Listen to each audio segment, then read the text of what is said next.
만약에 내가 무고한 누명을 쓰고 아무리 억울하다고 외쳐도 아무도 듣는 이가 없이, 그래서 결국은 만약에 감옥에 갇히게 된다면 우리의 마음이 어떨까요? 그것도 실제로 다른 증거도 많지 않고 그냥 편견 때문에 그렇게 된다. 얼마나 큰 낙심이 될는지 모릅니다. 1893년, 좀 오래된 이야기입니다만은 이제 프랑스 군수사기관은 독일의 군사 기밀이 넘겨졌다 하는 사실을 알게 됩니다. 그들은 알프레드 드레피스라고 하는 포병 대위를 용의자로 지목을 했습니다. 본인은 아무리 안 했다고 주장을 하는데도 소용이 없었어요. 제시한 증거는 별 것이 없었어요. 필적이 유사하다는 것이었습니다. 근데 더 크게 작용한 것이 있었습니다. 이 사람 유대인이라 하는 것이었습니다. 재판 끝에 결국은 종신형을 선고받고 감옥에 갇히게 됩니다. 그런데 이제 수사당국이 놀라게 됩니다. 그로부터 2년 뒤에 에스테라지라고 하는 다른 소령이 진짜 범인이라는 사실을 알게 된 것입니다. 어떻게 해야 되겠습니까? 사실을 밝혀야 되는데 군은 결정을 합니다. 이것을 은폐하기로 결정을 합니다. 이 사실이 이제 이렇게 저렇게 암암리에 알려지게 되면서 에밀 졸라라고 하는 프랑스의 유명한 문호가 글을 쓰게 되지요. 나는 고발한다 하면서 이 일을 온 신문에다가 알려서 군부의 부패한 이야기들을 이렇게 올리게 됩니다. 당시 이제 프랑스는 이제 진실파, 반대파 이래가지고 쫙 나눠졌다 그래요. 의견이 나눠져가지고 이렇게 대립을 하다가 1906년에 대법원에서 마침내 드레피스에게 무죄가 선고가 되면서 이번에 억울함이 이제 해소가 되었다 하는 유명한 역사적인 이야기가 있습니다. 정확한 증거도 없는데 그냥 편견을 가지고 그렇게 사람을 고생을 시킨 거죠. 명예를 실추시키고 고통을 겪게 했던 것입니다. 우리 예수님께서는 우리에게 거짓 증거하지 말라 이렇게 말씀하십니다. 말 한마디는 무고한 이의 삶을 망치기도 하고 또 말 한마디는 죽음에 있는 사람을 일으켜 세우기도 하는 것입니다. 오늘 이 시간에 우리 구계명의 말씀을 함께 묵상하면서 우리 시대, 거짓과 사기가 넘치는 이 시대에 여러분 성도로서 우리는 정직한 삶을 어떻게 살아갈 수 있을까? 하나님께서 내게 주시는 정직한 삶에 대해서 우리가 함께 결단하고 또 결심하고 그런 은혜를 누리는 귀한 시간이 되시면 좋겠습니다. 먼저 거짓 증거하지 말라 하는 말씀의 이제 1차적인 문자적인 의미는 법정에서의 정직이다 이렇게 이해해야 할 것 같습니다. 우리 십계명은 이웃에 대하여 거짓 증거하지 말라 이렇게 말씀하시는데요. 우리 출애굽기 20장 16절입니다. 같이 한번 읽어보십시다. 내 이웃에 대하여 거짓 증거하지 말라. 이 말씀을 보면 거짓 증인이 되지 마라 그런 뜻입니다. 여기 사용되어진 에드 샤케르라고 하는 말은 거짓 증인이다 그런 의미가 됩니다. 이스라엘은 요즘 우리가 법정에 있어서 이제 고발을 하고 검사가 기소를 하고 이렇게 하면서 우리가 재판이 성립이 됩니다만은 옛날에는 이 성문 앞에서 장로들이 어른들이 앉아 계시고 그 앞에 와서 자기의 억울함을 호소하면 그것이 곧 법정이 되었습니다. 그래서 재판하고 싶은 사람은 성문 앞에 와서 장로들 앞에 와서 자기의 입장을 이렇게 설명하면 됩니다. 근데 이제 그때 그렇게 하려면 어떻게 해야 되냐면 자기의 입장을 변호하기 위해서 증인을 세워야 되는데 함무라비 법전에는 한 사람도 가능하다 이렇게 되어 있지만 이스라엘 법은 그렇지 않습니다. 구약법은 증인을 2사람 이상 세우도록 하고 있습니다. 그래야 공정성을 가질 수 있다 하는 거죠. 그래서 2사람 이상의 증인을 세워가지고 재판을 열게 됩니다. 그러면 이제 그 이야기를 듣고 앉은 경륜이 높은 어른들이 듣고 판단을 하는 그것이 고대 이스라엘의 재판이었다 이렇게 볼 수 있지요. 이때의 증인을 에드라 그렇게 말을 하는 것입니다. 우리 신약 성경에 이제 말투스라 그렇게 얘기하죠. 다 증인이다. 재판정에서의 증인을 말하는 것이라 하는 것입니다. 그래서 에드 샤케르라고 하는 말은 이제 증인이 가짜 증거를 가지고 고발에 참여할 때 거짓 증인이라 그렇게 말하는 것입니다. 오늘 우리 출애굽에서 거짓 내 이웃에 대하여 거짓 증거하지 말라는 말은 내 이웃에게 거짓 증인이 되지 마라. 법정에서 이웃을 거짓으로 고발하지 말라 하는 것입니다. 이스라엘 법정이 증인을 두 사람으로 세우고 있지만 그렇다고 사실 안전한 건 아니었어요. 실제로 증인 두 사람을 가짜 증인을 세워서 억울하게 사람을 죽인 예가 성경에 나옵니다. 바로 나봇의 포도원 사건이죠. 열왕기상 21장 13절을 보면 이렇게 기록하고 있습니다. 때에 불량자 두 사람이 들어와 그의 앞에 앉고 백성 앞에서 나봇에게 대하여 증언하여 이르기를 나봇이 하나님과 왕을 저주하였다 하며 무리가 그를 성읍 밖으로 끌고 나가서 돌로 쳐 죽이고 그러죠. 아무런 죄가 없는 사람인데 증인 두 사람이 와서 증언을 하니까 반대 증언이 없으니까 죄가 성립되어 버린 것입니다. 그래서 이 사람이 억울하게 죽임을 당하게 된 것이죠. 결과적으로 이세벨은 어떻게 됩니까? 나봇을 죽인 살인죄를 범할 뿐만 아니라 그의 땅을 빼앗는 도둑질을 하는 죄악을 함께 범하게 되는 것이죠. 심지어 위증자를 세웠기 때문에 거짓 증인을 세운 것으로도 범죄가 성립되는 것이죠. 하나님 어떻게 하셔요? 이세벨과 아합이라고 하는 사람은 이스라엘 나라의 왕비와 왕이죠. 존귀한 사람들이면 나라의 귀한 높은 사람들인데 하나님께서 결국 이 사람들을 폐위시켜 버리시고 짐승이 그 흘린 피를 마시게 하고 그 육신의 살을 뜯어먹게 하는 그런 비참한 최후를 하나님이 맞게 하시는 거예요. 그래서 우리는 이 구계명의 말씀을 두려움으로 받아야 합니다. 성도는 법정에서 여러분 그런 일이 없어야 되지만은 혹 그런 일이 있을 때 여러분 항상 정직하게 말씀하셔야 돼요. 거짓 증인이 되시면 안 되는 것입니다.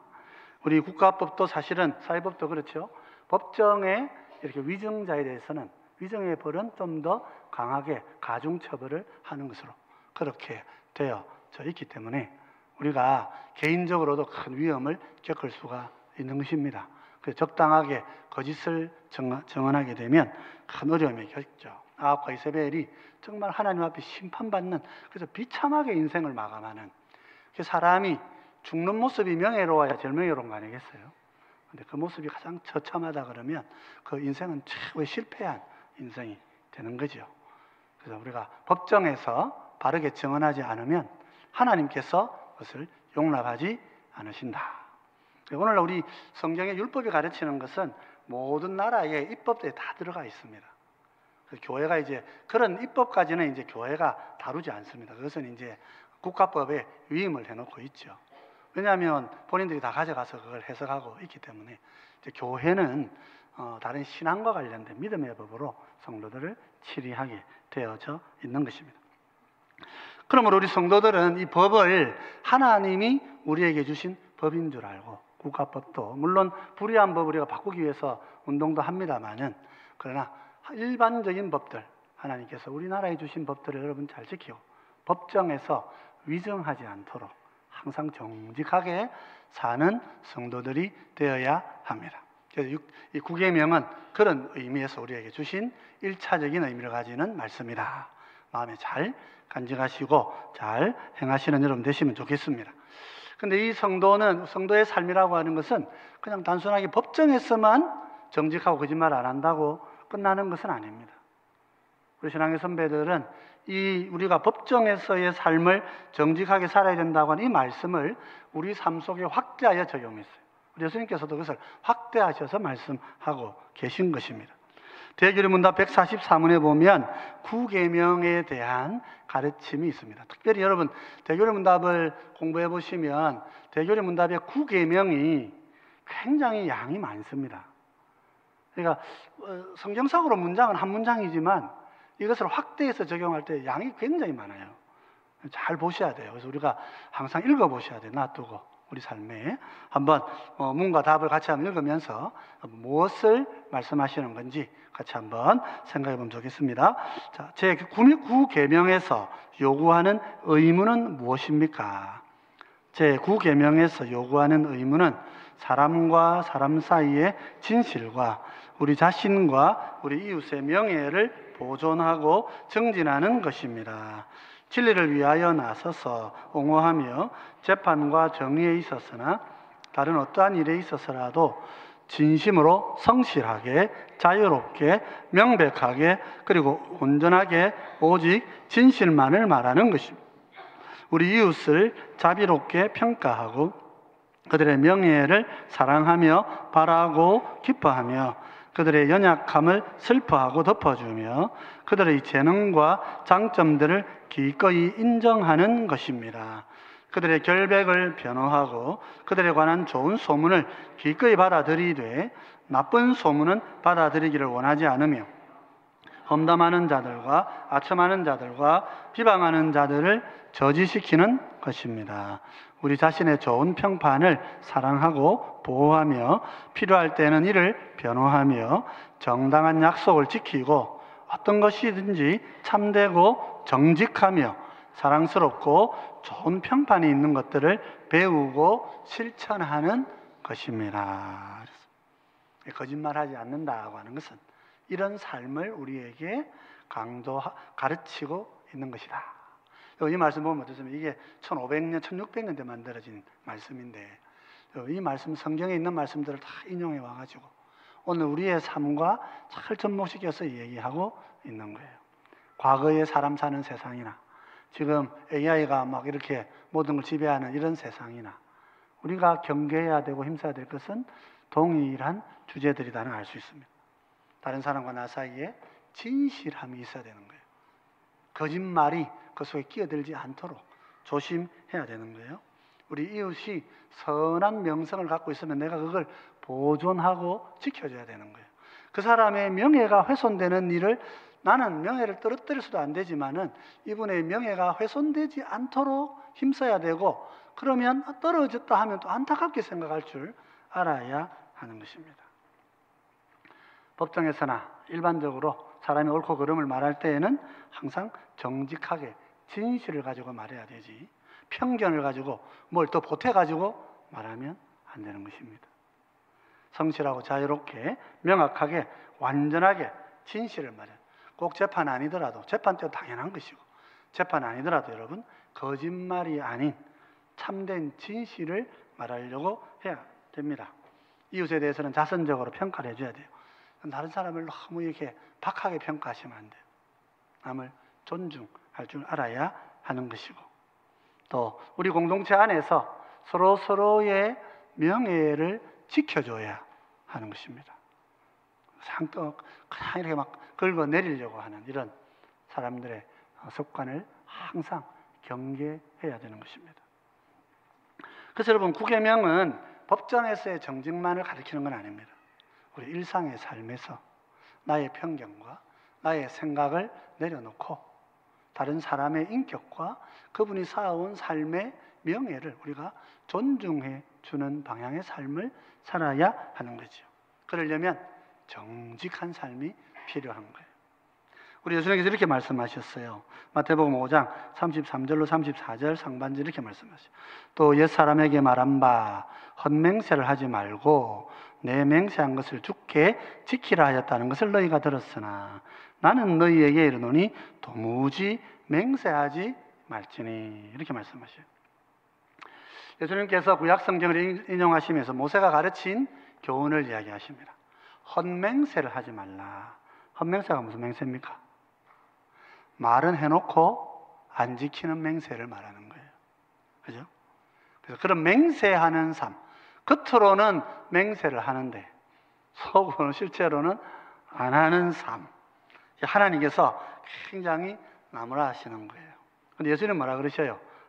더 나아가셔서 맹세라고 하는 그런 방식 자체를 너무 선호하지 마라 그렇게 말씀하셔요. 도무지 맹세하지 말라 하는 것입니다. 이 말씀을 가지고 우리가 예수님께서 맹세라는 걸 없애셨다 이렇게 이해하지 않도록 조심해야 됩니다. 우리 삶의 경우에는 맹세를 할 때가 있습니다. 여러분 그 세례 받으실 때 맹세하셨지요? 맹세하시잖아요. 맹세 안 하고 결혼할 수 있습니까? 그 맹세 안 하는 사람 배우자로 받습니까? 왜 그렇게 안 한단 말이죠. 맹세를 안 한다 그런 뜻이 아니고, 예수님께서 말씀하시는 것은 도무지 맹세하라는 말은 맹세라는 말을 아무 생각해가 맹세했으니까 난 다 했다 이렇게 살면 안 된다, 그런 뜻에서 맹세를 하지 말라 그렇게 말씀하시는 것이지, 예수님께서 맹세 자체가 없어야 된다 이렇게 말씀하신 거라고 극단적으로 생각하지 않도록 조심하셔야 되는 거예요. 여러분 맹세나 약속이나 약속 정서가 왜 필요할까요? 필요합니까? 여러분 제일 믿을 만한 사람한테 돈 빌려줄 때 약속 정서 받습니까? 안 받습니다. 왜 안 받습니까? 믿으니까 안 받는 거죠. 맹세나 약속 정서를 왜 받아요? 저 사람 못 믿어서 받는 거예요. 그렇죠? 나중에 가면 돈 안 빌렸다고 할 수도 있잖아요. 이자 언제 주겠다 해놓고 이자 안 줄 수도 있잖아요. 못 믿으니까 맹세를 통해서, 약속 정서를 통해서 약속을 주시는 거예요. 그래서 예수님께서는 맹세를 하지 말라 그러시고, 오히려 정직하게 살아야 된다는 거예요. 내가 맹세했습니다, 정서 썼습니다, 그거는 중요한 게 아니란 말이에요. 정작은 뭐가 더 중요해요? 정직한 삶이 중요한 거란 말이에요. 실제로는 안 정직할 건데 맹세만 대행탕 해놓고 말이에요. 약속 안 지키면 제대로 된 삶을 살겠어요? 그래서 예수님이 마태복음 5장 37절에 이렇게 말씀하시는 것입니다. 같이 한번 읽어보십시다. 마태복음 5장 37절입니다. 같이 읽겠습니다. 오직 너희 말은 옳다 옳다, 아니라 아니라 하라. 이에서 지나는 것은 악으로부터 나느니라.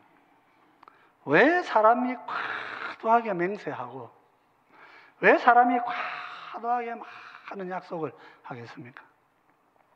요즘 보험 하나 들려고 그러면요, 서류가 너무 많아가지고 도대체 어찌 하는지를 몰라요. 그럼 같이 사인을 하는데 나중에 가면 그죠? 뭐에 사인했는지도 몰라요. 그냥 막 사인하고 그냥 끝을내. 왜 그렇게 뭐가 많습니까? 우리를 신뢰 안 하기 때문에 그런 거예요. 보험회사가 우리를 못 믿는다 이거죠. 그래서 들라면 이렇게 사인 다 하라고. 그러니까 과하게 하는 것은 뭐예요? 악에서 나오는 거란 말이에요. 지나치게 하는 것은 다 불신과 우리가 건강한 신뢰가 없는 상태에 있기 때문에 그런 거라, 그런 뜻이란 말입니다. 그래서 예수님께서 우리가 힘써야 하는 것은 막 맹세하고 말이지 약속 정서 잘 쓰고 그게 아니고 마음을 정직하게 가지는 것이란 말이에요. 여러분 우리가 신앙생활 하면서 하나님 앞에 약속한 거 정직하게 지키는 그 마음이 중요한 것이지, 그렇게 따진다면 맹세가 뭐가 중요하냐 말이에요. 맹세 백날 첫날 해도 안 지키면 그만 아닙니까? 내가 세례받은 성도로서 주일을 성수하고 하나님 예배는 절대 안 빠지겠습니다. 맹세해서 뭐 해야 됩니까? 하나님 앞에 한 맹세 아닙니까? 그럼 어떻게 하셔야 되겠습니까? 손해봐도 맹세를 지키셔야죠. 지키셔야 되는 거예요. 저는 그래서 여기 좀 떳떳한 편입니다. 저는 제가 미국에서 공부할 때 저는 평생에 주님이 원하시는 이 젊은이들을 위해 내 모든 생명을 다 걸겠습니다. 그래서 제가 서야겠어요. 그래서 제가 대구에서 목회할 때 5년 동안 이제 교회가 다 안정되는 시점에 이 5년 지나가지고 호주에서 유학생 사역에 관심 있는 SFC 출신의 목사님을 찾습니다. 그래가지고 아무것도 생각 안 하고 갔어요. 제 목회지 내려놓고. 여러 오해도 많이 받고 그랬어요. 제가 하나님 약속 지키려고 가다가 온갖 이상한 말들 다 듣고 그랬어요. 근데 제 마음은, 그분들 마음 잘 모르겠지만 제 마음은 떳떳해요. 저는 가장 안정적인 걸 내려놓고 가장 불안정한 곳을 간 거예요. 그래서 저는 여러분들에게 약속한 거 지키라고 말하는데 좀 떳떳한 목사입니다. 여러분, 하나님께 약속하신 거 꼭 지키셔야 됩니다. 맹세하신 거 지키셔야 된다 말입니다. 근데 이렇게 하려면 어떻게 해야 됩니까? 우리가 좀 버려야 될 게 있습니다. 이 말씀을 지킬 수 있으려면 버려야 될 게 있어요. 오늘 본문이 제일 강조하는 것은 사실은 위선을 버리라 하는 거예요. 근데 그 전에 우리 대교리 문답을 보면요, 대교리 문답 중에 제일 긴 것 같아요. 제가 이 대교리 문답을 꺼내서 이렇게 보고 소교리 문답도 보고 이렇게 하는데, 그럼 가르치려고 보는 게 아니고 이 말씀의 의미를 제가 좀 생각하려고 보는 거예요. 여러분들도 대교리 문답, 소교리 문답 그거 보세요. 보시면 이 도둑질 하지 말라 혹은 거짓말 하지 말라, 이 짧은 한 문장에 우리 신앙의 선배들이 얼마나 많은 삶의 예들을 적어놨는지 몰라요. 그거 다 덮어놓고 살면 안 됩니다. 그 열어보고 나 자신을 돌아봐야 돼요. 오늘 우리가 한번 볼 텐데, 여러분 한번 엄청 깁니다. 근데 좀 한번 정신을 바짝 가다듬고 차근차근 한번 읽어보시면서 내가 피해야 될 게 이런 것이구나, 한번 정리를 한번 생각을 해보시면 좋겠고, 내 마음에 특별히 와닿는 거 잘 붙으시면 좋겠습니다. 우리 문 145문인데요. 제9계명에서 금지하는 죄는 무엇입니까?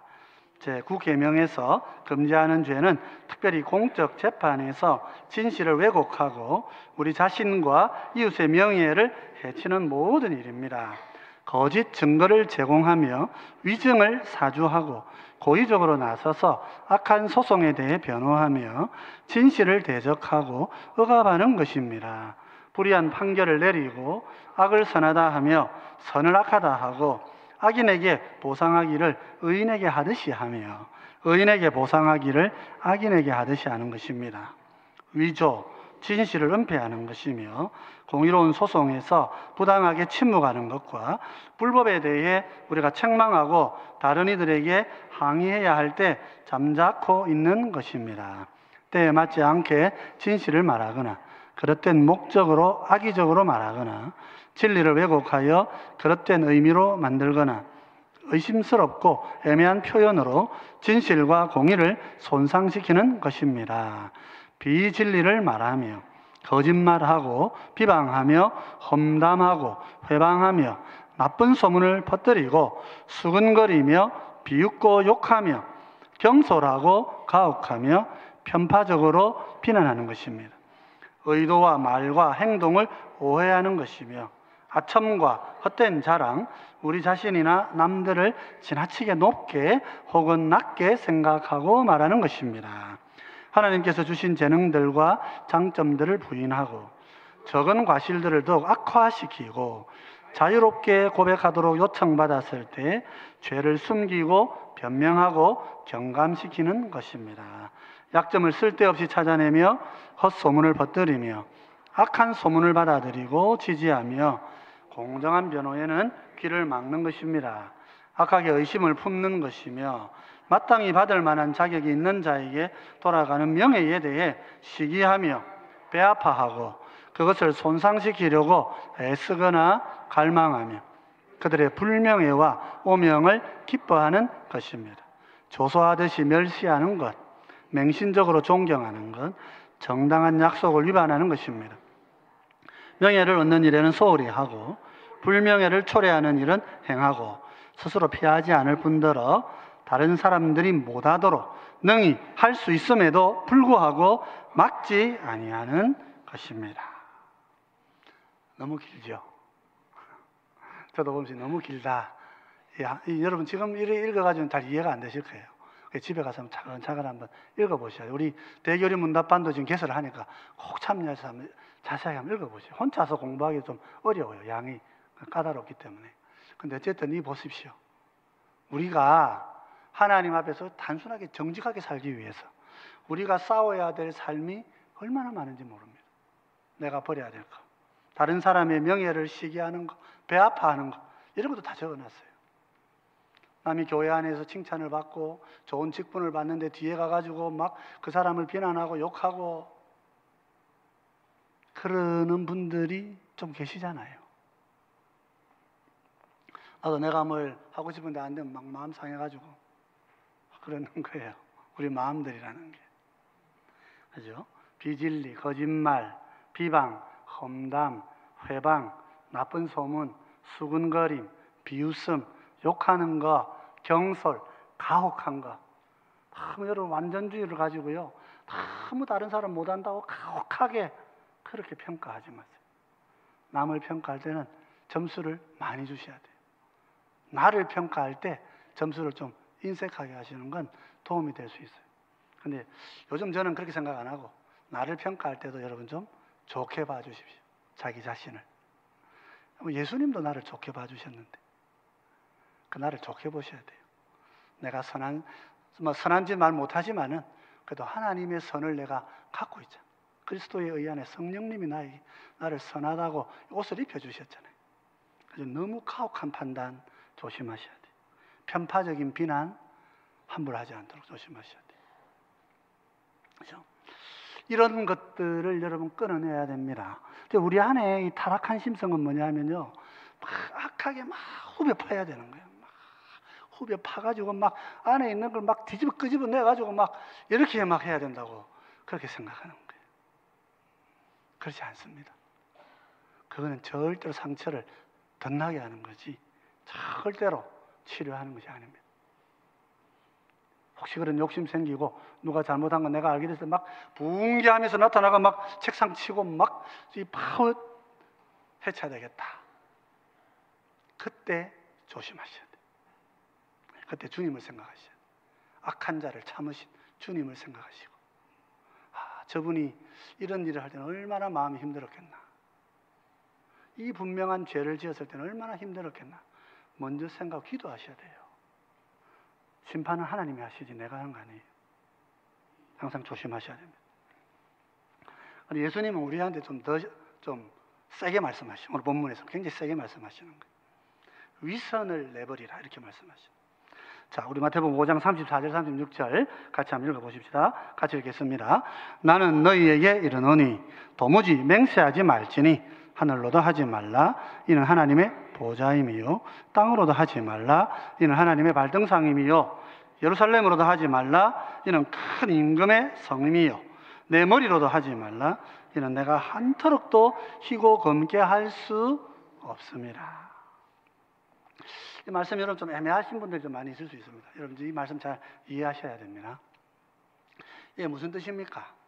사실 이스라엘 백성들이요 맹세할 때 아주 간단합니다. 하나님의 이름을 걸고 맹세하고 지키면 됩니다. 그런데 이스라엘 백성들이 마음속에 보니까 하나님의 이름을 걸라 그러니까 걸리는 거예요. 왜냐하면 3계명이 걸리는 것입니다. 3계명이 뭡니까?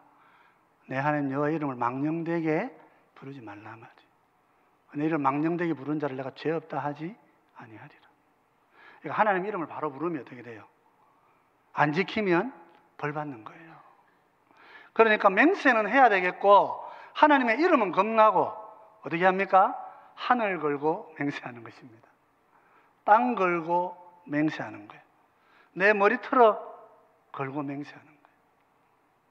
이게 뭐예요? 맹세라고 하는 위선에 갇혀 사는 거예요. 여러분, 하늘은 뭐라 그랬습니까? 하나님이 계신 보좌라 그랬습니다.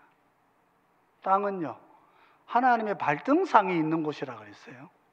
머리 털어은요 하나님 다 세고 계신다 그러시잖아요. 그런데 사람들이 어디 생각하냐면 하나님 이름 갖고 맹세하면 지켜야 되니까 그 이름으로는 맹세 안 하고 하늘 걸고 땅 걸고, 원래 맹세는 자기보다 더 큰 거 걸고 하잖아요. 맹세는. 그러니까 하늘 걸고 땅 걸고 자기 머리카락 걸고 그렇게 맹세하는데 유대인들이 모릅니까? 하늘이 하나님의 보좌가 있는 곳인 줄 모릅니까? 시편 기자가 그 시를 노래하고 있잖아요. 하늘은 하나님의 궁창이라고 얘기하잖아요. 땅은 하나님의 발등상이라고 구약이 가르치고 있잖아요.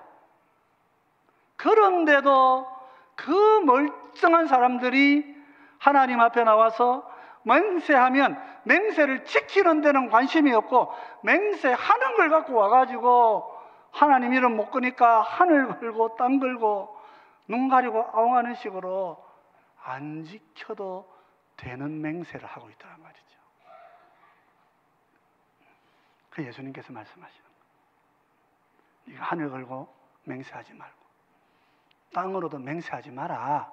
네가 아버지의 이름으로 맹세할 수 없는데 어떻게 그분이 지으신 하늘, 그분이 계신 땅을 하나님 거 아닌 것처럼 생각하고 함부로 그렇게 맹세를 그걸 걸고 하면서 안 지키려고 네가 이 피할 구멍을 그렇게 만들고 있느냐.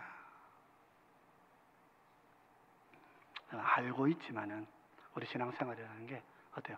알고 있지만은 그런 얍삽한 방법으로, 그런 참 악한 방법으로 하나님 말씀 안 지킬 공리를 찾는 거예요.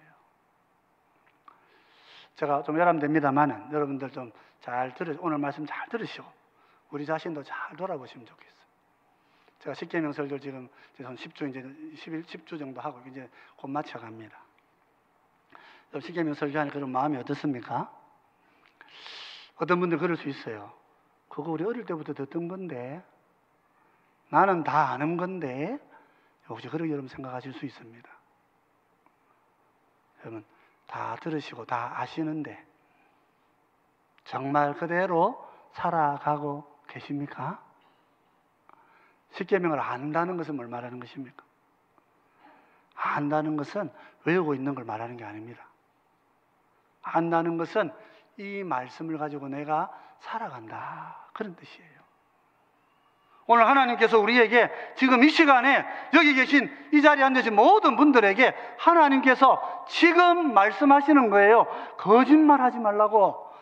지금 정직하게 사시라고 말씀하시는 거예요. 지금 험담하는 거 버리고 다른 사람 명예 깎아내리려고 했던 삶을 회개하고 돌이켜 하나님이 원하시는 말씀 듣고 회개하고 믿음의 길로 나오라고 말씀하시는 거예요. 그런데 어떻게 생각합니까? 아이고, 그건 내가 어릴 때부터 들어서 알았잖아. 내가 알고 있잖아. 나는 알고 있으니까 그 말씀은 좀 새로운 성도들이 좀 들으시면 되겠네. 이거는 김 지사가 좀 들으면 좋겠네. 그렇게 생각하고 내 마음을 안 열어보는 거예요. 그냥 안다고 하는 이 가면에 서여가지고 이 말씀을 붙잡고 오늘 나에게 말씀하시는 하나님의 음성을 듣고 내 삶을, 내 가슴을 치고 찢어지지 않고 열리지 않는 내 마음을 하나님 찢어달라고 기도하지 않는단 말이에요. 또 아는 이야기 한 번 더 듣는구나, 그렇게 생각하고 성도가 돌아간단 말이에요. 주님은 그걸 원하시지 않습니다. 매일 들으시는 그 약속의 말씀 감동하셔야 됩니다. 우리에게 정직한 삶을 왜 요구하십니까? 하나님 우리를 정직한 백성으로 만드셨기 때문 아니에요. 내가 죄인이고 더러운 인종이었어요. 더러운 인간이었어요. 근데 주님 구원하셔가지고 새 백성을 만드셨으니까 정직하게 살라고 하시는 거 아니냔 말이에요. 그러면 내가 얼마나 부끄럽고 내가 감사하고 그 말씀 들을 때마다 내가 어디 내 같은 사람 보고 하나님 거짓말하지 말고 살라고 그럽니까? 직장에서나 가정에서나 교회에서나 거짓말로 살아가는 내 인생인데 근데 지금 나보고 기대를 하시고 거짓말하지 말라 그러시죠. 어제도 오늘도 막 온갖 헛소문 듣고 막 퍼뜨리고 돌아다녔는데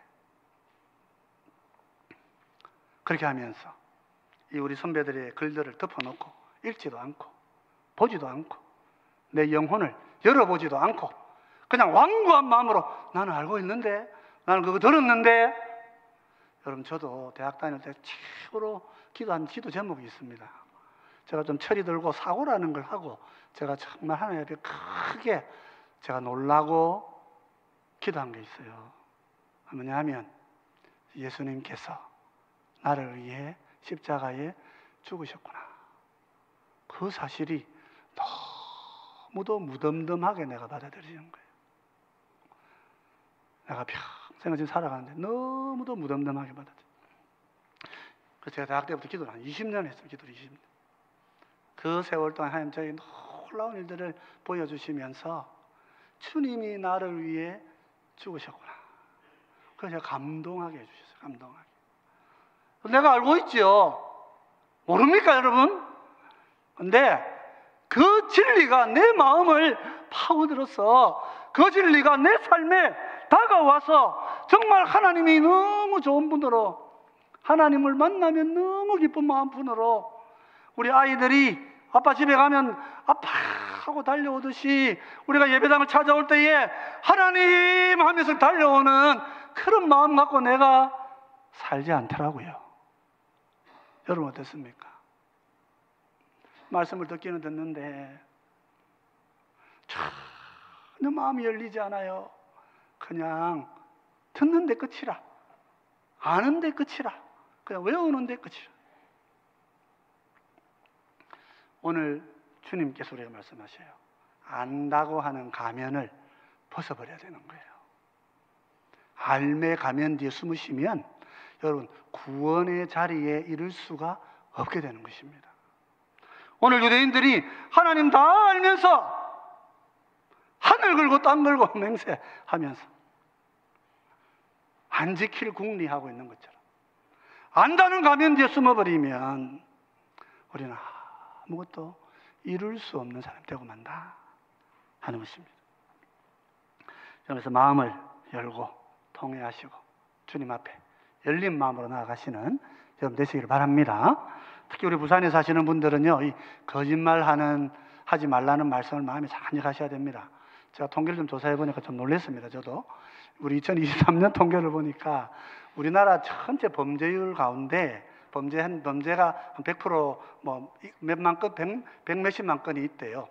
그 중에 사기 범죄가 우리나라 전체적으로 한 19.6%좀 된답니다. 이것도 굉장히 높은 비율이랍니다. 19.6도. 근데 우리 부산은 어땠느냐 하니까 이 사기 범죄율이 22.2%인가 그렇대요. 그럼 다른 지역보다 평균 한 7%가 높아요. 우리 동네가. 사기치고 거짓말하는 게 그래요. 그러니까 우리 동네는 보이스피싱 피해자, 전세금 피해, 전세 사기 피해자, 취업 알바 사기 피해자, 지인 사칭 피해자, 중고거래 사기 피해자, 이런 게 우리 동네가 다른 사람들보다 훨씬 많다는 거예요. 피해자들이. 우리 사회가 이 동네에서 우리가 어떻게 살아야 되겠습니까? 남들보다 더 정직하게 사셔야 돼요. 쉽게, 다른 지역에 비해서는 좀 더 쉽게 거짓말하는 동네예요. 우리 동네가. 좀 더 쉽게 사기쳐서 덩쳐먹는 그런 세상, 그런 사회인 거예요. 헌던이라는 분이 링컨의 회고록에 이런 이야기를 쓰고 있습니다. 링컨이 가난한 변호사 시절이었는데 수임을 하나 많습니다. 되게 어려운 줄 알고 변호사비를 굉장히 높이 받았대요. 그래서 계약을 했고, 그 사람 답답하니까 이제 계약금을 다 주고 그렇게 이제 재판을 했는데, 링컨이 알아보니까 반나절인가 하루 만에 일이 끝나버렸어요. 수임료를 너무 높이 책정한 거예요. 그래서 이 사람이 너무 미안해가지고 다른 변호사들이 막 말리는데 그 의뢰인 찾아가가지고 말했답니다. 내가 하루밖에 일을 안 했는데 좀 오해를 해가지고 이 수임료를 너무 높이 받았습니다. 이거 다 돌려드립니다 하고 돌려주었대요. 이 사람은 재판도 이기고 변호사비도 엄청나게 보전을 받은 거예요. 이 사람이 너무 고맙다면 억울한 일을 해결해서 고마운데 돈까지 주니까 당신같이 정직한 분이 어디 있겠습니까? 그렇게 눈물을 흘리고 그랬다는 이야기를 전해주고 있습니다. 사랑하는 성도 여러분, 화려하게 말 많이 하고 온갖 이 약속 정서 막 써가지고 나는 이런 거 다 사인할 수 있는 괜찮은 사람이야, 이렇게 살지 말고, 우리 주님은 뭐라 그래요? 내가 한 말 잊어버리지 말고 잘 기억해서 정직하게 말한 대로 사는 백성이 되라고 우리에게 말씀하시는 거예요. 여러분 결혼하실 때 무슨 맹세하고 결혼하셨습니까? 다 까먹으셨죠 이제. 검은 머리가 팥뿌리가 되도록, 그죠? 아파도 내가 돌보고 힘들어도 내가 지키고 그렇게 하셨으면 지금 어떻게 해야 됩니까? 그렇게 사셔야 되는 거예요. 그렇게 사십시오. 여러분 대답을 안 하시네. 지난주부터 하면 안 하시네. 여러분 그렇게 사시는 여러분 되시기를 바랍니다. 여러분 세례 받으시면서 임직 받으시면서 맹세하시잖아요. 교회 7이 내가 듣고 주님 말씀 중심으로 내가 살겠습니다. 교회 헌금 생활 제대로 하고 기도 생활 제대로 하고 예배 생활 바르게 하겠습니다. 여러분 맹세하셨잖아요. 누구한테 맹세하신 거예요? 하나님께 하신 거잖아요. 맹세하셨으면 어떻게 해야 돼요? 그대로 하십시오. 내가 홍맹세하고 못 지킨 거 있으면은 여러분 꼭 지금 오늘 저녁에 집에 가서 다 하십시오. 그러시면 내가 맹세한 대로 하시면 우리 가정이 화목하고 우리 교회가 영광을 얻게 되고, 그죠? 우리 사회가 기독교인 때문에 밝아지는 것입니다. 우리 오늘 말씀 마음에 잘 간직하시고, 그죠? 우리가 이 시대를 살아가면서 이 악이 범람하는 시대에 주님 말씀으로 정직한 영으로 그렇게 은혜 가운데 살아가시는 우리 모두가 되시기를 주의 이름으로 축원드립니다.